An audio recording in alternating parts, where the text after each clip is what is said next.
Okay, let's dive straight into one of the most visually shocking and deeply spiritual events on the planet.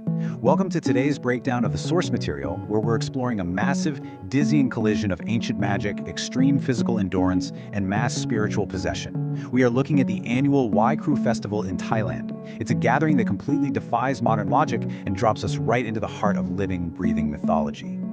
So, picture this. You're at the Wat Bung Pro Temple, about 50 kilometers west of Bangkok.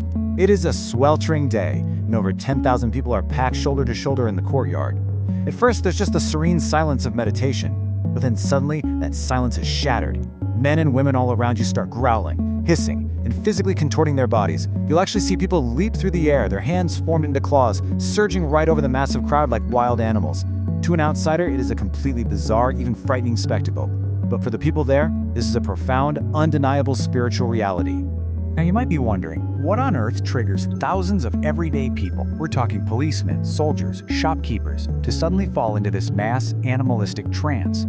What unseen force is turning a peaceful Buddhist temple into an explosive display of primal energy? Well, the answer actually lies in the ancient technology they wear directly on their skin. Section 1. Origins of Sak Yant tattoos. That invisible force is all tied to the Sak Yant. Now, these aren't just your standard decorative ink. Sak Yants are sacred geometric tattoos that originated over 1,000 years ago. Think of them less as art and more as coded prayers, meticulously hand-poked into the skin by monks or masters known as Ajarns, using ancient languages like Pali and Khom script. For the person wearing it, a Sak Yant is a living talisman. It's believed to carry immense spiritual power, offering literal protection from physical harm, granting strength, and bringing good fortune. Just imagine wearing your deepest prayers as a permanent physical shield. And this is a tradition that stretches way, way back. We're talking the 9th century, where Khmer Empire warriors actually used these tattoos as magical armor for battle. Fast forward a bit to the 1600s, and the Ayutthaya kingdom in Thailand was officially giving these Yant tattoos to its soldiers to keep them safe. For centuries, this was highly secretive and very localized. But then, in 2003, Master Ajarno Kampai tattooed the famous 5 Rose Yantra on Hollywood actress Angelina Jolie. That single moment catapulted Sak Yant into global fame. Yet, even with all this modern spotlight, the core of the practice is still deeply anchored in traditional Thai monastic culture today. Actually getting one of these, it is an intense, visceral ordeal. The tattooing is done through a traditional hand-poked technique, using a long steel tool called a kem. A typical Sak Yant requires around 3,000 rapid, repetitive strikes into the flesh. 3,000 strikes! It's a massive test of physical endurance, and it marks the very beginning of the wearer's bond with the spirit of the tattoo. But here's the thing, the ink is only step 1. Let's head back to the Wai Kru Festival to see what happens when that magic gets activated. Section 2. The Trance-Possession Phenomenon. That wild, chaotic behavior we saw earlier, the Thai word for that is Khongkurn. In Thai, kurn means to raise or move upward. So Khongkurn is the phenomenon where the spiritual power, the actual, literal spirit of the tattoo, moves upward and takes control. It's a demonstration of its existence inside the human body. To the participants, they are definitely not just acting out a feeling. They genuinely believe the animal spirit inked on their back has temporarily hijacked their consciousness. And the possession isn't just random flailing. It is incredibly specific. The physical behaviors perfectly match the mythological creature tattooed on the person's skin. For example, those with tiger tattoos will suddenly drop to all fours, spread their claws, and literally leap through the crowd. Devotees with Hanuman, the mythical monkey god, start dancing, clapping, throwing acrobatic handsprings.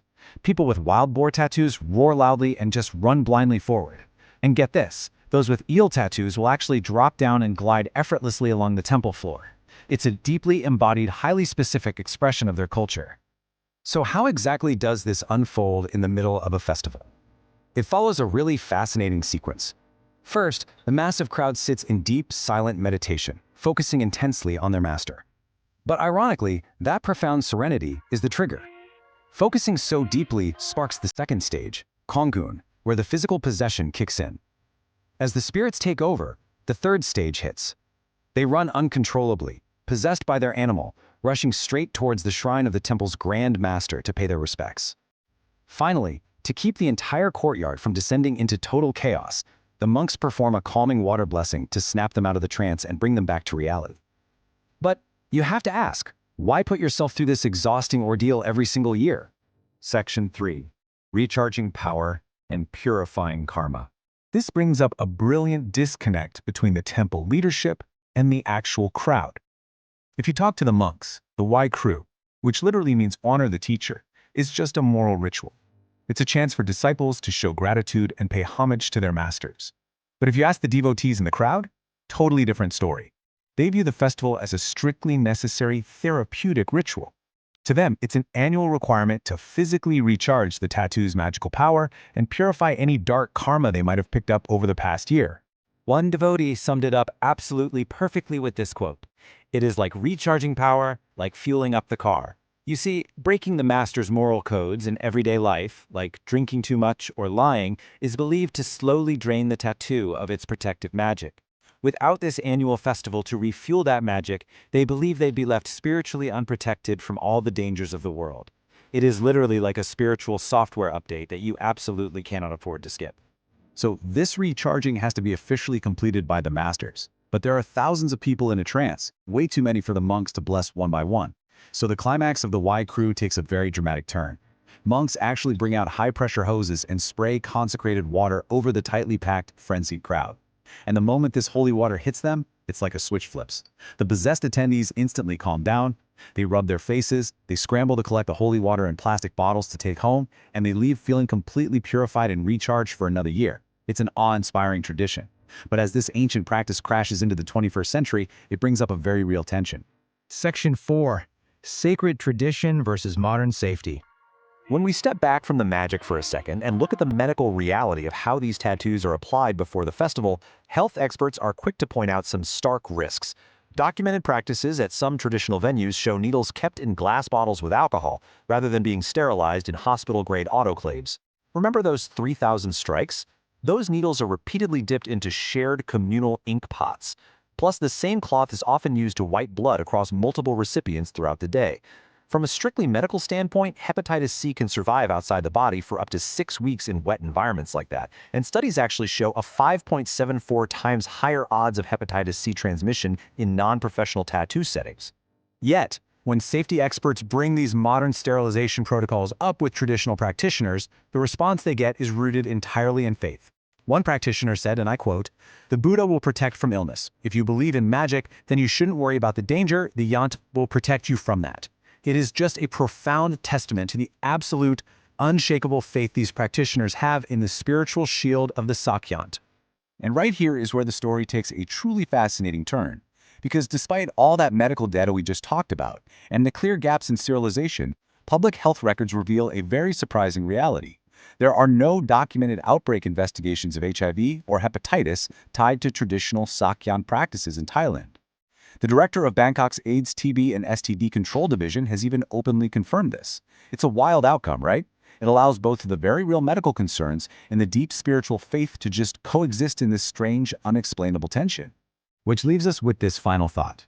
The Wai Kru Festival is this breathtaking window into a world where magic is treated as real, where spirits take physical form, and where a single needle strike carries the weight of 1,000 years of history. But as the world modernizes around this sacred courtyard, we really have to ask ourselves, when ancient magic clashes with modern medical realities, where exactly do we draw the line?